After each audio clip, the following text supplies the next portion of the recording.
ఉద్యోగానికి సంబంధించినటువంటి ఒడిదుడుకులు, అదేవిధంగా ఉద్యోగం రావడం ఆలస్యం కావడం కావచ్చును. అదేవిధంగా ఉద్యోగము కెరీర్ కోసం మరి ఇంకొకటి ఏమిటి అంటే ఎలాంటి ఇంటర్వ్యూలు కూడా, ఎంత ఇంటర్వ్యూలు వచ్చినా కూడా ఇంటర్వ్యూస్ అటెండ్ అవుతున్నాం, మాకు ఇంకా జాబ్ రావటం లేదు అని అనుకునేటువంటి వారు. అదేవిధంగా అసలు మొత్తం మీద ప్రమోషన్స్ కావచ్చును, ఇంక్రిమెంట్స్ కావచ్చును, ఉద్యోగపరమైనటువంటి ఇబ్బందులలో ఉండేటువంటి ప్రతి ఒక్కరూ కూడా చేయగలిగినటువంటి అద్భుతమైనటువంటి పరిహారము. ఉద్యోగానికి వృత్తికారకుడు శనైశ్చరుడు. మరి ఇట్టి వృత్తికారకుడు శనైశ్చరుడు అన్నప్పుడు మనం పనిచేసేటువంటి ఎలాంటి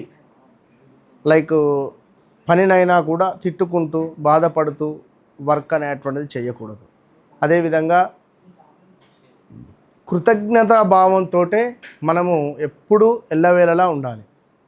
ఇక ఉద్యోగానికి సంబంధించి కొత్తగా ఇంటర్వ్యూస్ అటెండ్ అవుతున్నాం, రావడం లేదు అని అనుకునేటువంటి వారు ఒక వైట్ పేపర్ తీసుకొని లేదా ఒక బుక్ తీసుకొని 555 నెంబర్ను రాయడం ద్వారా, 555 నెంబర్ను చూడడం ద్వారా, పదే 555 నెంబర్ను రాయడం ద్వారా, 555 నెంబర్ను చూడడం ద్వారా మీరు ఒక 11 రోజులు నేను చెప్పింది చేయండి. ఎక్కువ నా మీద నమ్మకంతో 555 నెంబర్ను రోజుకు 21 సార్లు రాయండి.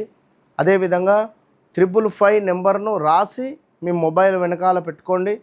ఖచ్చితంగా దాన్ని ఎప్పటికప్పుడు చూస్తూ ఉండాలి. చూసినప్పుడల్లా ఫీల్ కండి, నాకు ఏదో ఒక కొత్త అవకాశం రాబోతూ ఉన్నది, ఒక అద్భుతమైనటువంటి అవకాశం నా జీవితంలో రాబోతూ ఉన్నదని 1కి 21 సార్లు మీరు రాసి మనసులో ఫీల్ కండి, అనుకోండి. 100కు 200% మీకు 41 రోజుల లోపే ఏ క్షణానైనా ఏ ఉద్యోగమైనా ఇలాంటి అవకాశాలైనా మీకు వచ్చే పరిస్థితి ఉంటుంది. సో జన్మ జాతకరీత్యా మరి నడిచే దశ అంతర్దశలు, గోచార రీత్యా నడిచే దశ అంతర్దశలను కూడా మనము 1-2 సార్లు చెక్ చేసుకోవాలి.